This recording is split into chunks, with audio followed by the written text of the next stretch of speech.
The first evidence of settlers to the wilds of northern Michigan was the fur traders. They traded cloth and iron to the Indians in exchange for furs which the wealthy Europeans wanted. So it was a fair exchange. The early mode of transportation in those days was the birch bark canoe. There was two types of canoes used for the fur trade.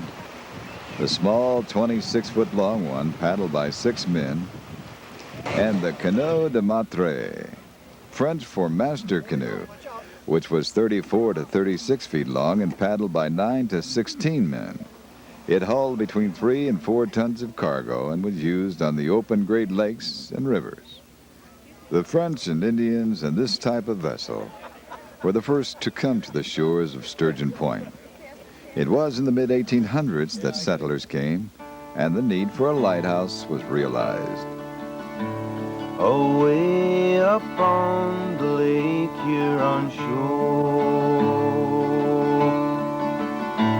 a lighthouse has been there 100 years old. Through bad times and good times the sailors recount, they relied on the lighthouse at Sturgeon Point. In 1870 they turned on the light to warn the ships both day and by night. Its first keeper was a man well known. Seems everyone there knew a silver throne. They called him Purdy, he was always early to turn the light on and let it shine on. And when the cold wind blew, the sailors always knew they could rely on early Silverthorn.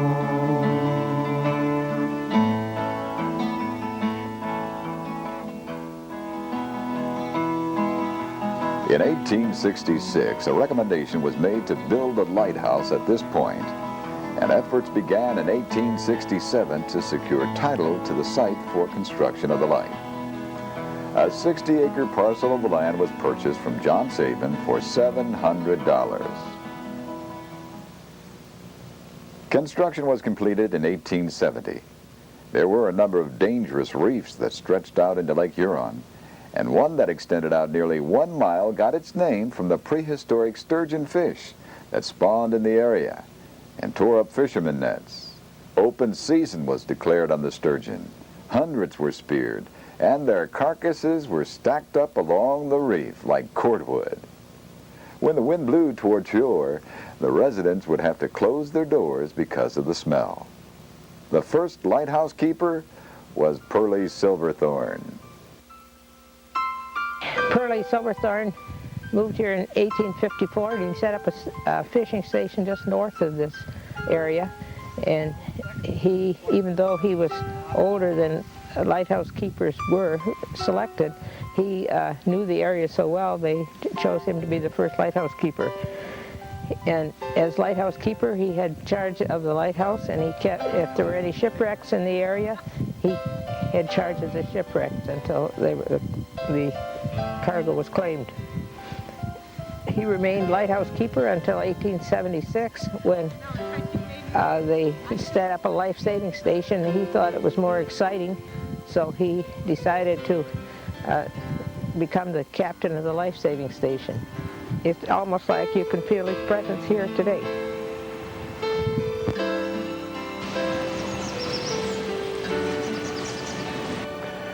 You seem to have a lot of information about this old light, Doris, but the first town established here in 1854 was Old Alpena. Let's start the story there. Just down the shoreline and around the point is Old Alpena. It was established in 1854. 1860 census reported 9 households with a county population of 186. That would increase to 696 by 1870, following the Civil War. Oh, fishing was good, as was farming and hunting, lumbering and living. It was a friendly place to live, as I recall. Tell them about some of the history, Doris, and about some of the people who lived there. This is old Alcona, where the F.E. Beard had his lumbering operations, and there was a dock here. The Marine City left this dock after loading lumber and burned. This was a large village at one time, and it was platted to a village, and there's still some homes in the village. Mr. Newt Edwards, when the whole town moved out, he was left, and so every year for many years after that, he elected himself mayor and ran his own city. He made himself city chief and police chief and the whole bit. The election of mayor of Alcona being legally and duly completed, and the ballots counted, I report 1 vote cast for Newt Edwards, which constitutes a majority. I am therefore honored to serve another term as mayor of Alcona. I am also preacher, banker, chief of police, and committee chairman of all committees that the mayor sees fit to name. All in all, I'm quite a prominent citizen here.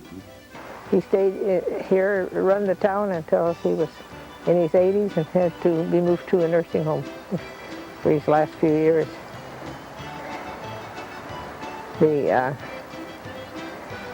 F.E. Beard died, and the Shields had a grocery store here and a general store, and it burned down, so they moved out, and so that was the end of the village of Alcona. Old Alcona supported families that were farming, fishing, and working in the woods. And one of those early families was the Cooks. They owned a grocery store here. The Cooks came from England in about 1870, the early 1870s, settled in St. Mary's, Canada, Ontario, and then came here to Alcona County in the early 1800s, 1885 in that area. My great-great-grandfather, whose name was John, lived in this area, and all of his children lived here, and there were about six descendants from John. Although the Cooks became involved in law serving the county, years ago they worked the land. They did farming. One brother, Arthur Cook, whose son was Charlie Cook, who was the county clerk at Alcona County for many, many years. His father was a farmer all his life. My grandfather was a farmer and also a logger. My Uncle Fred was a storekeeper, a businessman. He sold insurance, did everything of that nature, was kind of a mercantile man. Some of the others were women and married, and in the 1880s, cutting down the big trees was the thing that was done mostly, and they were all involved in that. The history of the lighthouse included one of Jim's descendants, who was married to one of the men there. Through the in-law side, my grandmother, whose name was Frances Cook, her father worked at the Coast Guard station, which was the lighthouse in Sturgeon Point, and so she was involved in that, and they were involved, and it was always a part of the life in Haines and Alcona County in those days. The Alger Smith and Company operation was the largest in Alcona County.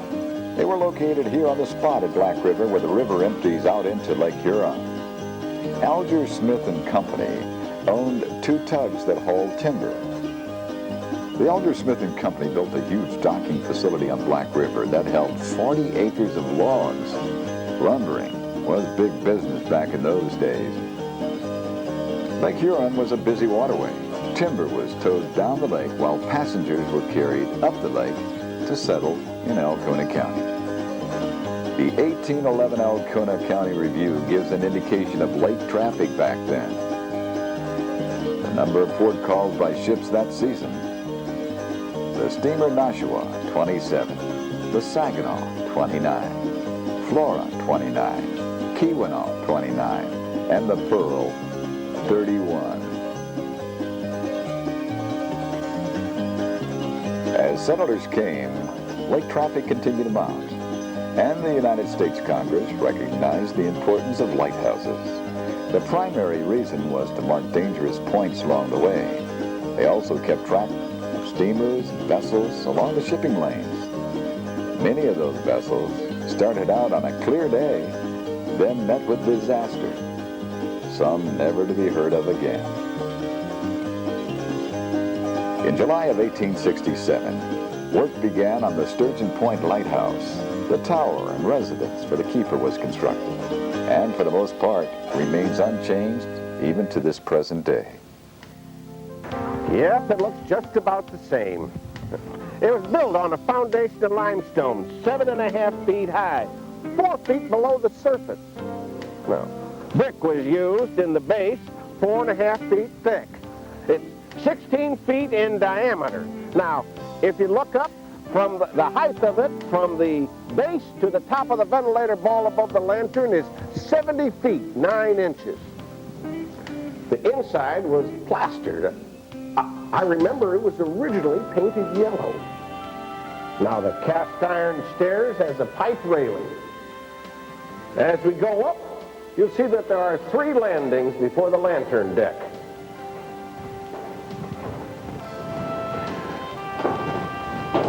Yep, 84 steps, twice a day. The parapet is 10 feet across. The walls are 18 inches thick, has a pyramidal roof. The balustrade was built outside the parapet, 10-sided parapet. I remember the balustrade was built in November 1869. That was when they put the lantern in. A fellow by the name of Henry Lapolte of Paris, France made it. It had 8 prisms. And when I lit the kerosene wick, it shone 16 miles out into Lake Huron. There was a clock mechanism, made it flash at intervals. Pearlie Silverthorne knew some things about Alpena County and what it had to offer because he moved his family into the area in 1854. He set up a fishing station and a copper shop just north of the lighthouse property. The keeper's dwelling was connected to the tower by an 11-foot passageway. There were 8 rooms in the 2-story dwelling. The first was the kitchen and the pantry and a storage room off to the side.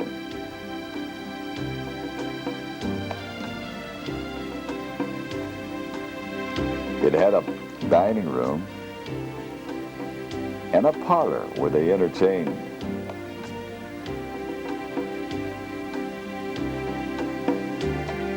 The second floor had 4 compartments, which consisted of a sitting and sleeping room, and today it is preserved as a museum where visitors come and enjoy all of the historic artifacts from the 1800s.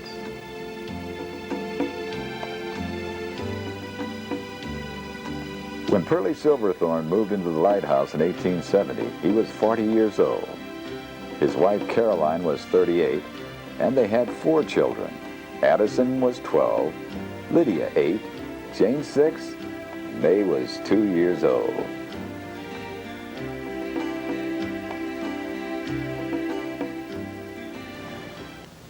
The first summer passed without any major shipwrecks, but on September 28, 1871, the schooner Nashotah, laden with iron ore, was making its way up the lake in heavy seas.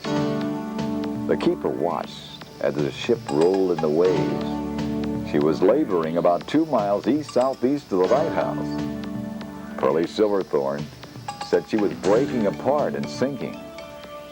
As the crew scrambled to launch a yaw, one excited crew member cut the rope too soon and spilled the occupants into the lake. The cabin floated off as the ship sank. However, it was washed ashore with the captain and the wheelmen the only survivors of the crew of 6 men and 1 woman. Other shipwrecks included the Corsair in 1872, and the schooner Hunter went down off Harrisville in 1872, and the Nina also was lost off Harrisville in 1875. Then Pearlie Silverthorne became in charge of the life-saving station and he stayed here till 1882. But after the Marine City sunk, and he was not on duty, he was at home with his sick wife, and the boys in the life-saving station were picking berries. He took so much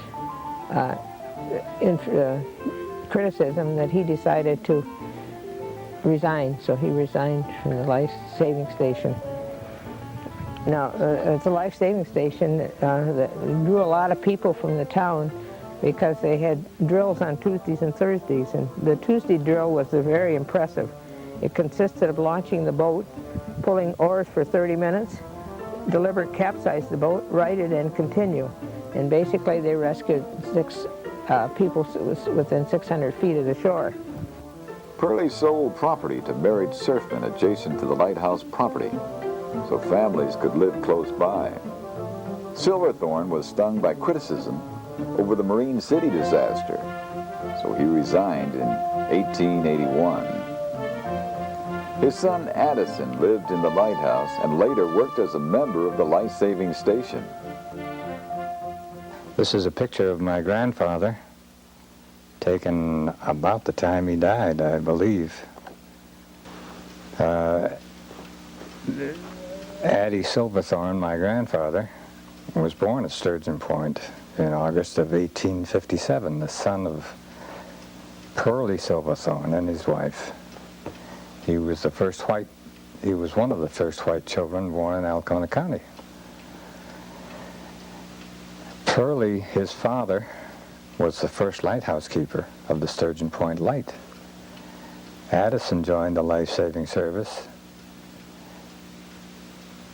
and served continuously at Sturgeon Point for 38 years until his retirement in 1941. He served as #1 surfman for many years. I was born in 1921, and we lived in Harrisville for 7 years. We moved down to Detroit in 1928. But between 1921 and 1928, my grandfather and I were quite close. He was a jack of all trades, primarily a carpenter. He was a watchmaker, a jeweler, and he could do many, many things. My father was also a watchmaker and jeweler in Harrisville. And early on in his adult life, he became an optometrist through the Philadelphia School of Optometry. So my genealogy is Pearlie and Addison, and my father, Ernest. The lighthouse keeper job was passed on to John Posk. He was keeper when the first wedding took place at the lighthouse in 1881. August Elmer married Miss Lily McClure of Detroit. She was the sister of Posk. John Posk was very involved in rescuing survivors from the Marine City, which caught fire and burned. The Marine City was 192 feet long and 28 feet wide. It brought needed supplies to pioneers from Detroit to Ossabaw, Oscoda, Harrisville, Alcona, Alpena, and Mackinac every week. On August 28, 1880, she left Alpena bound for Detroit with 16 passengers on board. She stopped in Alcona and picked up a load of shingles and another 8 passengers. She was carrying 100 passengers and a crew of 40. 15 miles out of Alcona, First Mate William Smith spotted smoke and flames coming from the hurricane deck. Passengers were crowded to either end of the craft. Some went into the water. The crew tried to head the boat for shore, but they had to abandon the wheel to the flames, and the steamer drifted helplessly. Addison Silverthorne of the life-saving crew was the first man on shore to notice the fire. He was working on reports for his father. Captain Pearlie Silverthorne put out a surfboat and helped pick up a number of passengers who were in the water. In October of 1880, Silverthorne resigned over criticism of the incident. Some people felt he should have been on the scene earlier. A meeting of survivors signed a resolution of appreciation and respect for lighthouse keeper John Posk and all the others who helped save lives. The Treasury Department appointed Lewis Carty Sr. as keeper. He joined the government service in 1846. His family consisted of his wife and son, Lewis Jr. Carty was keeper when a major project was undertaken in 1885. The shoreline at the lighthouse was washing away, and it had to be rebuilt to protect the lighthouse.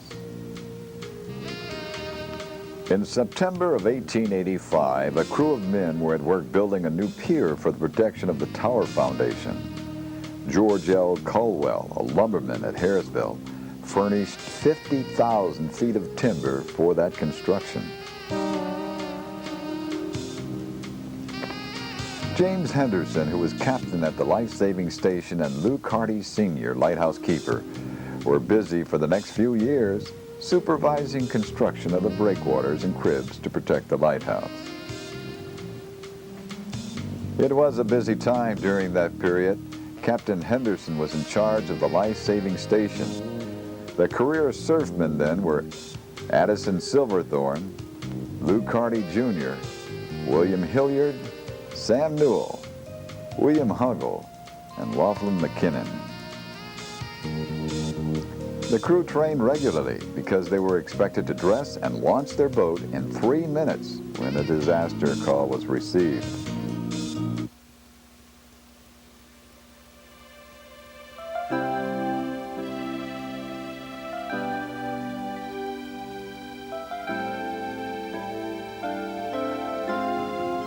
In 1895, a report of the General Superintendent of Life-Saving Stations showed that 5,402 were on board ships on the lakes. Of this number, only 20 were lost in 1895. Lewis Carty stayed on as keeper of the light until 1913. That was the year they changed the fuel from kerosene to acetylene gas. Mr. Carty climbed those stairs day after day to light the light. What was really remarkable was that in 1913, Carty was 84 years old. It was calculated that he made at least 15,000 trips up those stairs to light that light. The life-saving station at Sturgeon Point was still in service in 1917. Surfmen were ranked in order of experience and skill. They were paid $40 per month. Will DeCat qualified as surfman number 1. And one of the benefits for being number 1 was having his family live in the lighthouse.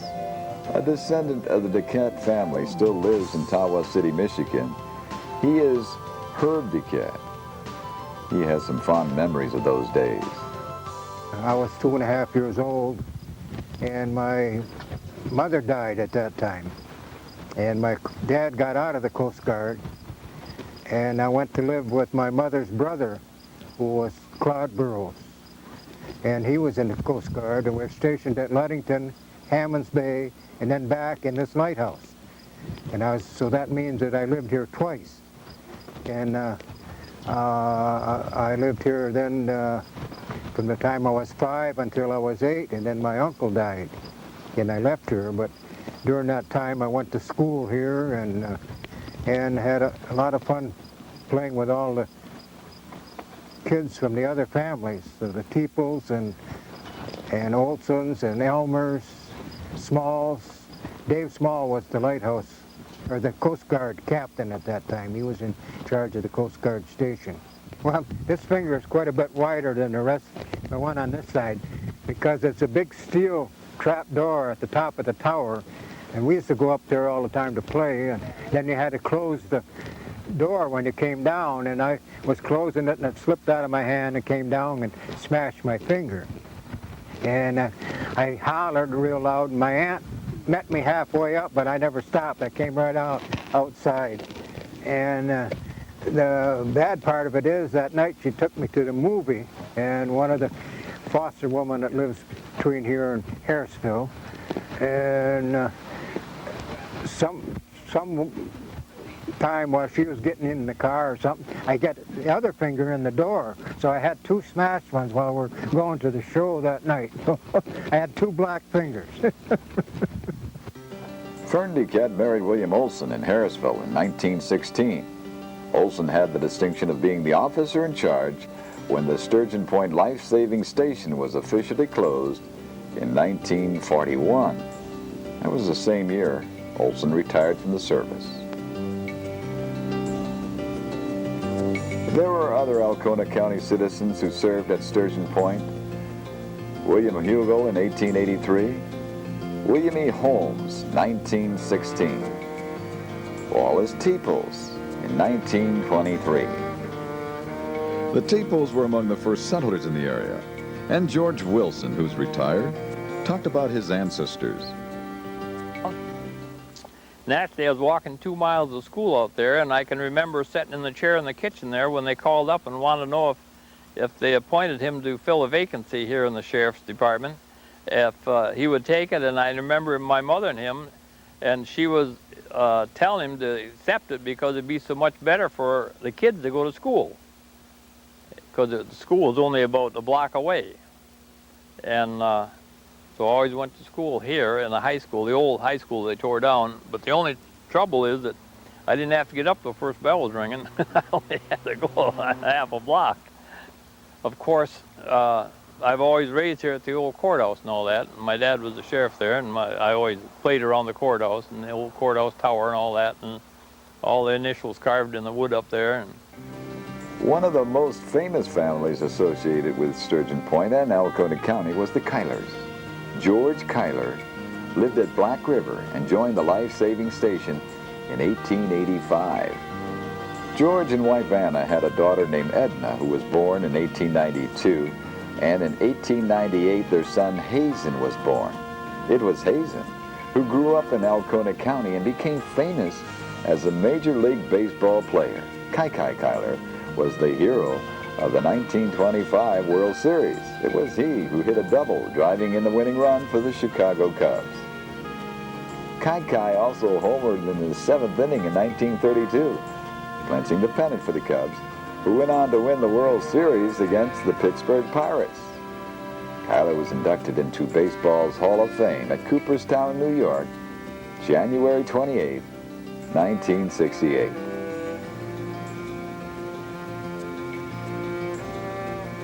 The Sturgeon Point Lighthouse stands tall and clean and one of the most well-kept on the Great Lakes.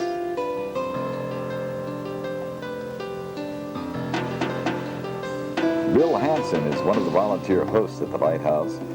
He has a wealth of information about the lighthouses. His family spent years in the lighthouse service. Presque Isle is the one which I spent my high school years on.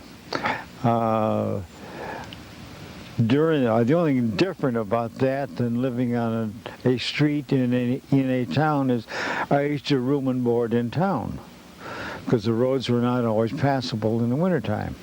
The Burns, he was the head keeper at Presque Isle, and Dad was first assistant. The oldest daughter was Betty, and then there was Bob. He went in service and got killed at the Bulge, and Nan. And Nan went with the ambassador, something like that, in the foreign service of some kind.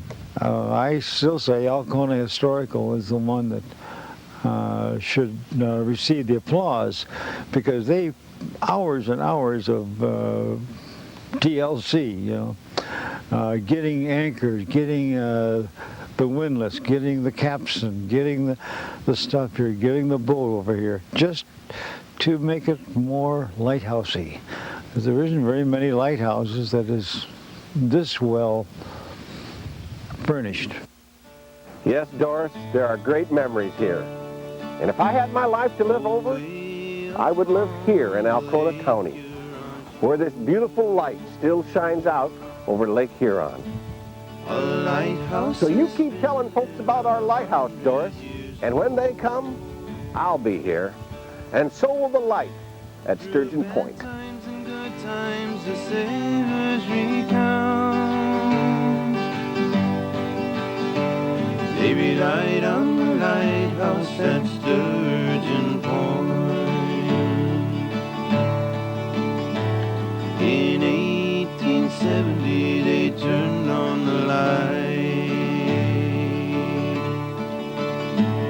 to warn the ships both day and by night.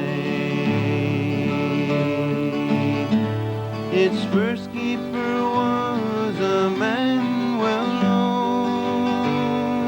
Look at the potbelly stove. I bet that was the only source Seems there. everyone there knew of Silverthorn.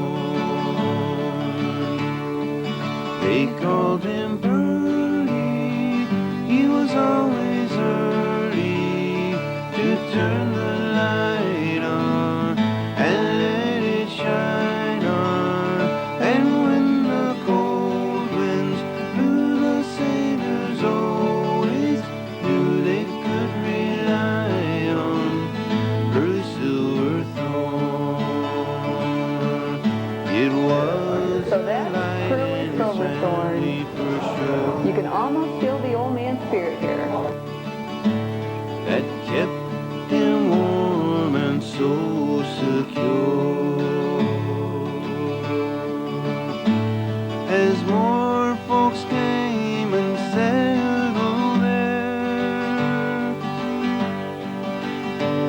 it wasn't long they became aware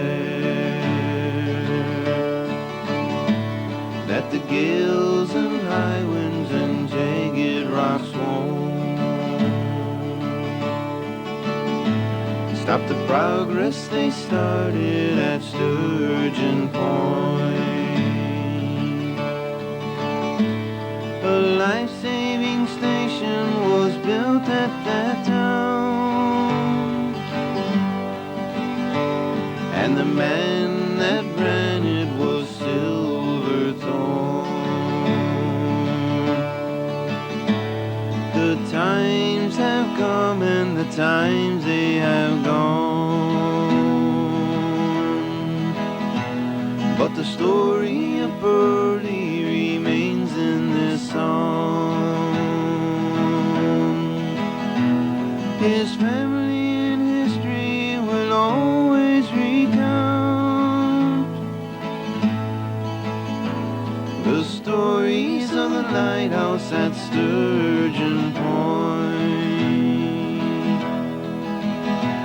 where the point got its name and the fishing was good,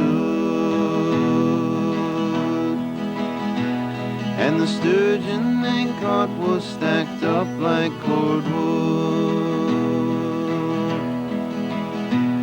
They're brave, rugged men that settled that land on the Lake Huron shoreline. They remember that man. They called him Pearl.